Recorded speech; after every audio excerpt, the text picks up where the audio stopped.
Hello दोस्तों, नमस्कार। हिंदी साहित्य जगत में आप सभी बच्चों का स्वागत है। दोस्तों, आज हम लोग कक्षा 10 की हिंदी पाठ्य पुस्तक स्पर्श भाग 2 के पाठ संख्या 5, जिसमें सुमित्रानंदन पंत द्वारा रचित एक बहुत ही सुंदर सी कविता है, जिसका शीर्षक है पर्वत प्रदेश में पावस। दोस्तों, आज हम लोग इस कविता को पढ़ेंगे। यह कविता प्रसिद्ध कवि सुमित्रानंदन पंत जी द्वारा रचित है और जिसमें वर्षा ऋतु के समय पर्वतीय प्रदेशों के प्राकृतिक सौंदर्य और पल पल बदलते मौसम का बहुत ही सुंदर, बेहद सजीव वर्णन किया गया है। तो दोस्तों, आज हम लोग इस कविता को पढ़ेंगे, लेकिन उससे पहले हमें इस कविता के कवि सुमित्रानंदन पंत जी के जीवन परिचय से थोड़ा परिचित होना है, क्योंकि जब तक हम लोग कवि के जीवन से परिचित नहीं होंगे, तब तक उनकी रचनाओं को भी सही मायने में नहीं समझ पाएंगे। तो थोड़ा सा कवि परिचय से हम लोग परिचित होते हैं, क्योंकि यह आपके ज्ञान के दृष्टिकोण से भी सही है और परीक्षा में इससे संबंधित प्रश्न भी आने की संभावना है। तो थोड़ा सा हम लोग कवि परिचय देखते हैं। दोस्तों, सुमित्रानंदन पंत जी का जन्म 20 मई 1900 को उत्तराखंड के कौसानी अल्मोड़ा में जन्म हुआ था। सुमित्रानंदन पंत बचपन से ही कविता लिखना शुरू कर दिए थे, क्योंकि उन्हें कविता लिखने का शौक था। दोस्तों, इन्हें प्रकृति प्रेमी कवि कहा जाता है। प्रकृति के सुकुमार कवि के नाम से ये जाने जाते हैं। मात्र 7 साल की उम्र में स्कूल में काव्य पाठ के लिए ये पुरस्कृत भी हुए थे और 1915 में अस्थायी रूप से इन्होंने साहित्य सृजन करना शुरू कर दिया था। दोस्तों, छायावाद जो कविता की ही एक शैली है, एक युग बीता है पूरा का पूरा छायावाद के नाम से, उसके प्रमुख स्तंभ के रूप में भी ये जाने जाते हैं। इनकी कविताओं में आरंभिक में शुरुआत में प्रकृति प्रेम और रहस्यवाद झलकता था। मतलब प्रकृति के प्रति इनके विशेष प्रेम इनकी कविताओं में देखने को मिलता था। ये अपने जीवन में मार्क्स से और महात्मा गांधी से बहुत प्रभावित थे। जीविका के क्षेत्र में पंत जी उदय शंकर संस्कृति के केंद्र से भी जुड़े थे। आकाशवाणी में भी इन्होंने काम किया था और लोकायतन सांस्कृतिक संस्था की स्थापना भी इन्होंने की थी। 1961 में भारत सरकार ने इन्हें पद्म भूषण सम्मान से अलंकृत किया। हिंदी के पहले ज्ञानपीठ पुरस्कार विजेता के रूप में भी इनकी बहुत ख्याति रही है। ज्ञानपीठ पुरस्कार जो हिंदी साहित्य के क्षेत्र में सबसे बड़ा पुरस्कार माना जाता है, इन्हें सबसे पहला पुरस्कार पाने का गौरव प्राप्त है। पंत जी को कला और बूढ़ा चांद कविता संग्रह पर 1960 में साहित्य अकादमी पुरस्कार, 1969 में चिदम्बरा संग्रह पर ज्ञानपीठ पुरस्कार सहित अनेक पुरस्कारों से सम्मानित किया गया। दोस्तों, ऐसे महान कवि का निधन 28 दिसंबर 1977 को हो गया था। इनकी जो अन्य प्रमुख कृतियां हैं जो आपको जरूर पढ़नी चाहिए, वह है वीणा, पल्लव, युगवाणी, ग्राम्या, स्वर्ण किरण और लोकायतन। ये बहुत ही इनकी प्रसिद्ध रचना है, जो यदि कभी मौका मिले तो आपको जरूर पढ़नी चाहिए। दोस्तों, अब हम लोग पाठ पर आते हैं और पाठ पढ़ने से पहले, कविता पढ़ने से पहले थोड़ा सा आपके पाठ्य पुस्तक में ही है पाठ परिचय, पाठ प्रवेश। तो थोड़ा सा हम लोग उसे भी देख लेते हैं, क्योंकि यदि आप उसे नहीं देखेंगे तो बहुत इंपॉर्टेंट चीज जानने से आप रह जाएंगे। दोस्तों, पाठ प्रवेश में कवि कहते हैं कि भला कौन होगा जिसका मन पहाड़ों पर जाने को ना मचलता हो। जिन्हें सुदूर हिमालय तक जाने का अवसर नहीं मिलता है, वे भी अपने आसपास के पर्वत प्रदेश में जाने का अवसर शायद ही अपने हाथ से कभी जाने देते हो। ये बात तो सच ही है, क्योंकि पहाड़ों पर जाने का किसका मन नहीं करता है। एक बार जाने के बाद मन करता है और भी कई बार जाए। जो कभी नहीं गए होते हैं वो मन में मनाते हैं कि कभी ना कभी जाने का मौका मिले। और यदि किसी को अवसर ना मिला हो तो उनके आसपास जो छोटे से ही पर्वत प्रदेश हो, वहां भी जाने का मौका यदि उन्हें मिले तो वो अपने हाथ से वो मौका नहीं जाने देते हैं। ऐसे में कोई कवि उसकी कविता अगर कक्षा में बैठे बैठे ही वह अनुभूति दे जाए, जैसे वह अभी अभी पर्वतीय अंचल में विचरण करके लौटा हो, मतलब ऐसी कविता आपके सामने आ जाए जिसे पढ़कर आप अपने क्लासरूम में बैठे हैं और वो पढ़कर आपको ऐसा लग रहा है जैसे आप पर्वतीय प्रदेश में घूम रहे हैं, तो आपको कैसा अनुभव होगा। दोस्तों, सुमित्रानंदन पंत जी की रचना ऐसी ही है जो आपको घर बैठे ही पर्वतीय प्रदेश की भ्रमण करा देगी। प्रस्तुत कविता ऐसे ही रोमांच और प्राकृतिक सौंदर्य को अपनी आंखों से निहारने की अनुभूति देता है। यही नहीं, सुमित्रानंदन पंत की अधिकांश कविताएं पढ़ते हुए यही अनुभूति होती है कि मानो हमारे आसपास की सभी दीवारें कहीं विलीन हो गई हो। हम किसी ऐसे रम्य स्थल पर आ चुके हैं जहां पर पहाड़ों की अपार श्रृंखला है और उसके आसपास झरने बह रहे हैं। सब कुछ भूलकर हम उसी में लीन हो जाते हैं। ऐसी इनकी कविता की अद्भुत शक्ति रहती है। यही कारण है कि इन्हें प्रकृति के सुकुमार कवि के नाम से जाना जाता है। किन्हें? सुमित्रानंदन पंत को, जो इस कविता की कवि है। हिंदी साहित्य के महाप्राण कहे जाने वाले निराला जी ने भी इनके संबंध में कहा था कि पंत जी में सबसे जबरदस्त कौशल जो है वह है शैली। मतलब वह शैली की तरह अपने विषय को अनेक उपमाओं से सवार कर मधुर से मधुर और कोमल से कोमल कर देना, ये उनकी खुद की शैली है, जो कि उनकी खुद की लिखने की तरीका है कि वो बड़े से बड़ी कोमल चीजों को बहुत ही सुंदर सुंदर उपमा देकर अपने विषयों को बहुत ही मतलब मधुर से मधुर बना देते हैं और कोमल से कोमल बना देते हैं। ये उनकी बहुत ही सुंदर कला है। अब हम लोग सीधे कविता पर आते हैं। दोस्तों, कविता है पर्वत प्रदेश में पावस। दोस्तों, पावस का अर्थ होता है वर्षा ऋतु, बरसात। वर्षा ऋतु, बरसात का एक नाम पावस भी है। तो पर्वत प्रदेश में पावस मतलब पर्वत प्रदेश में वर्षा ऋतु कितनी मनमोहक लगती है, उसका वर्णन कवि ने इस कविता में किया है। ये शीर्षक का अर्थ है। अब हम लोग कविता की पंक्ति को पढ़ेंगे और इसके अर्थ को समझेंगे। पावस ऋतु थी पर्वत प्रदेश, पल पल परिवर्तित प्रकृति वेश। मिथिलाकार पर्वत अपार, अपने सहस्त्र दिग सुमन फाड़। अवलोक रहा है बार बार, नीचे जल में निज महाकार। दोस्तों, इतने दूर तक हम लोग अब पहले इसके कठिन शब्दों के अर्थ को समझेंगे और फिर इसकी लाइन बाय लाइन इसकी पूरी व्याख्या को समझेंगे। दोस्तों, पहले कठिन शब्दों के अर्थ को समझते हैं। पावस, जैसा कि मैंने शीर्षक बताते समय ही आपको बता दिया था, पावस का अर्थ होता है वर्षा ऋतु। पावस ऋतु मतलब वर्षा ऋतु। प्रकृति वेश, प्रकृति का रूप। मेखलाकार पर्वत अपार, मेखलाकार मतलब करघनी आकार के, नुकीले आकार के पर्वत की ढाल। सहस्त्र हजार, दृग मतलब आंखें, सुमन मतलब फूल, दृग सुमन मतलब फूल रूपी आंखें। अवलोक मतलब देख, महाकार मतलब विशाल आकार। कवि कहते हैं पावस ऋतु थी पर्वत प्रदेश, मतलब पर्वत प्रदेश में वर्षा ऋतु आ गई थी। पल पल परिवर्तित प्रकृति वेश, और प्रकृति का रूप ऐसा हो गया था कि वो पल पल परिवर्तित हो रही थी। दोस्तों, जिन्होंने भी पर्वतीय इलाके में गए हैं उनको ये बात पता होगा, और जो नहीं गए हैं उनको मैं बता रही हूँ। पर्वतीय प्रदेश में क्या होता है, पल पल रूप बदलता है। कभी बारिश होती है, कभी बर्फ गिरने लग जाती है, कभी बादल पूरे छा जाते हैं, बादल उड़ने लग जाते हैं, जो कि देखने में बहुत ही सुंदर लगता है। तो क्या हो रहा है, पर्वत प्रदेश में वर्षा ऋतु आई है और पल पल प्रकृति अपना रूप बदल रही है। अलग अलग तरह के मौसम जल्दी जल्दी आ जा रहे हैं।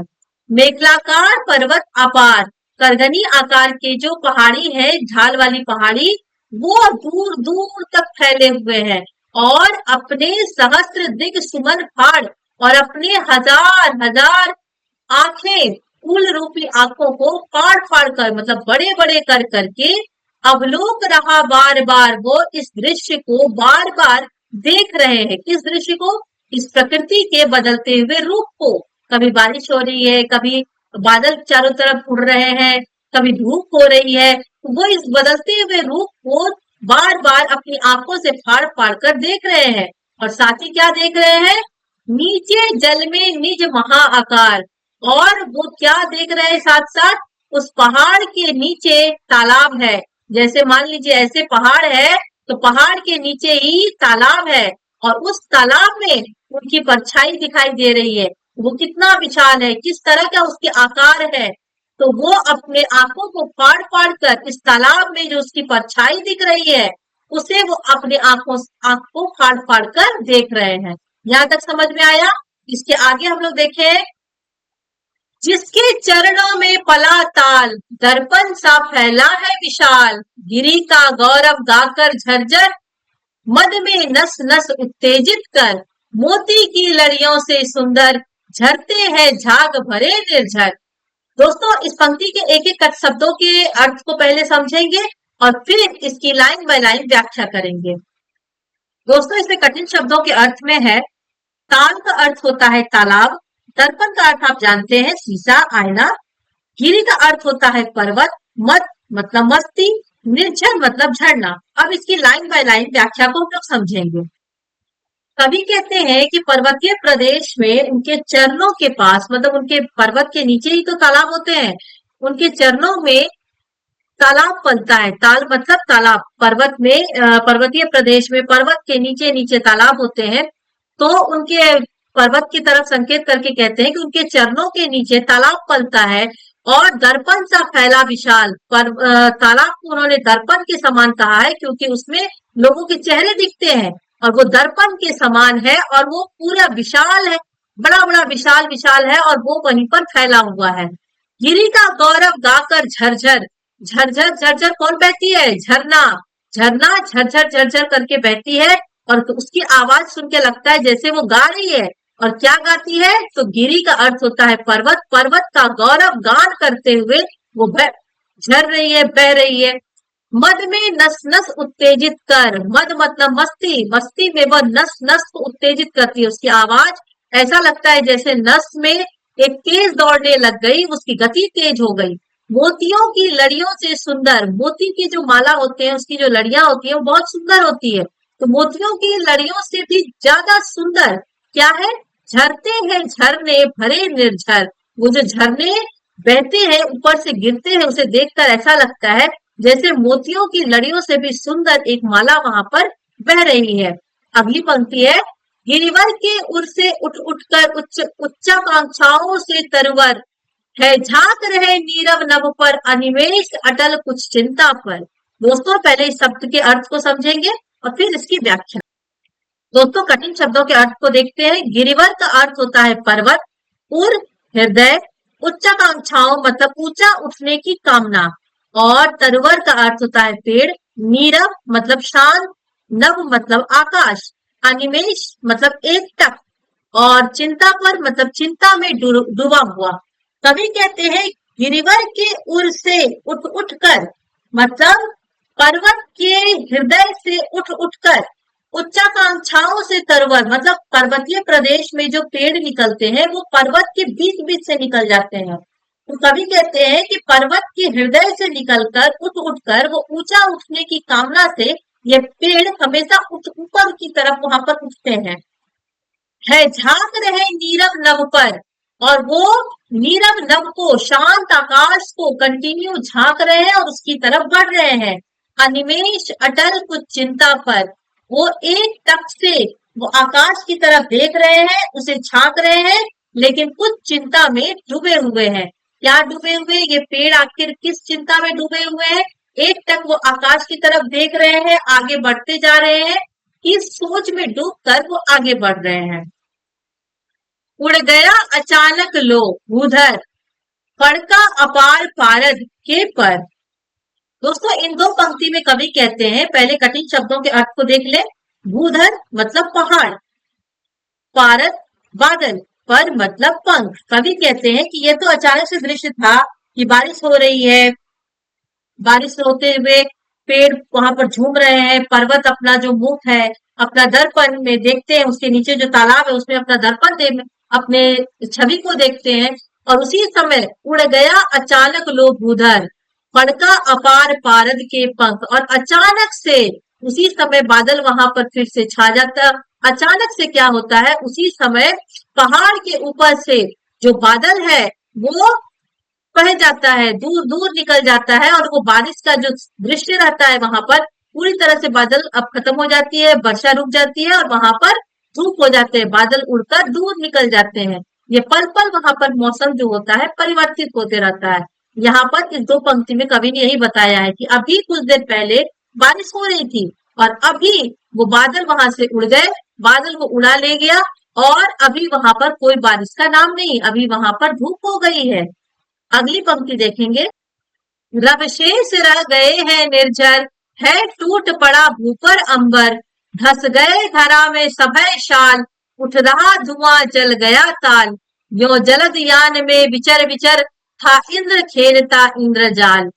दोस्तों पहले इस शब्द के कठिन शब्दों के अर्थ को समझेंगे, फिर लाइन बाय लाइन इसकी पूरी व्याख्या को भी समझेंगे।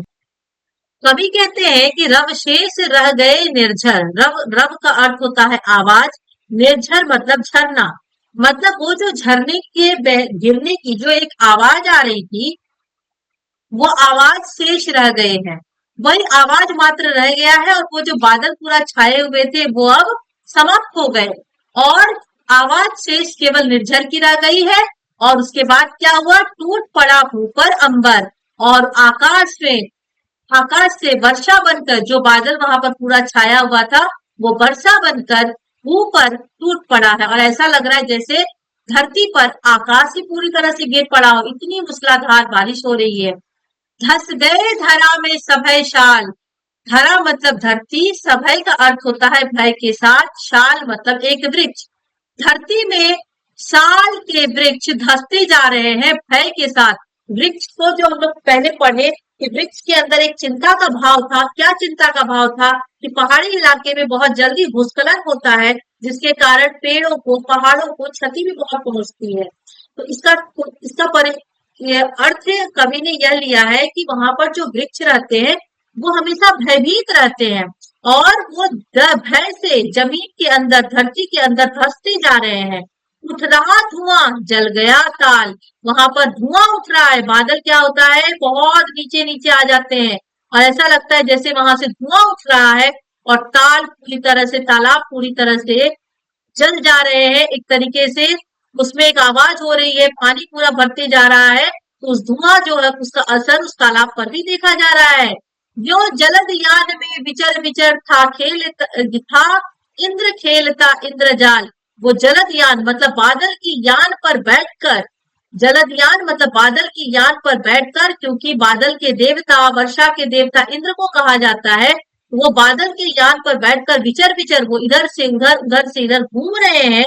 और था इंद्र खेलता इंद्रजाल, और इंद्र जो कि इंद्रजाल फैलाकर इस पूरी धरा पर खेल खेल रहे थे, कभी यहाँ कभी वहां अपने यान पर बैठकर, कभी यहाँ कभी वहां वर्षा कर रहे थे। कभी वहां बादल छा जा रहा था, कभी बादल पूरी तरह से हट जा रहा था, कभी मूसलाधार बारिश हो रही थी, कभी बारिश पूरी तरह से रुक जा रही थी, कभी धूप हो जा रहा था। इस तरीके का सीन वहां पर कंटिन्यू देखा जा रहा था। तो दोस्तों, यह थी हमारी आज की कविता। हम लोग पढ़े पर्वत प्रदेश में पावस, जो कि सुमित्रानंदन पंत जी की रचना है, और उन्होंने पहाड़ी क्षेत्र में ही उनका जन्म हुआ था। तो ये दृश्य वो आम रूप से देखा करते थे, ये देखकर ही उन्होंने इस कविता को लिखने की प्रेरणा ली है। तो ये कविता मुझे लगता है आप लोग सभी को समझ में आ गया होगा। यदि समझ में नहीं आया तो कम से कम 2 बार वीडियो जरूर देखिएगा, आप लोगों को ये कविता भी याद हो जाएगा और इसकी पूरी व्याख्या भी याद हो जाएगी। दोस्तों, यदि आप लोगों को ये कविता अच्छी लगी तो प्लीज इसे लाइक करें, कमेंट बॉक्स में अपनी कमेंट करें, और जितनी जल्दी हो सके मेरे चैनल को सब्सक्राइब कर लें, ताकि मेरी आने वाली हर अगली वीडियो सबसे पहले आप लोग तक पहुंचे। तो चलिए दोस्तों, अब मैं आप लोगों से विदा लेती हूँ। बहुत बहुत धन्यवाद।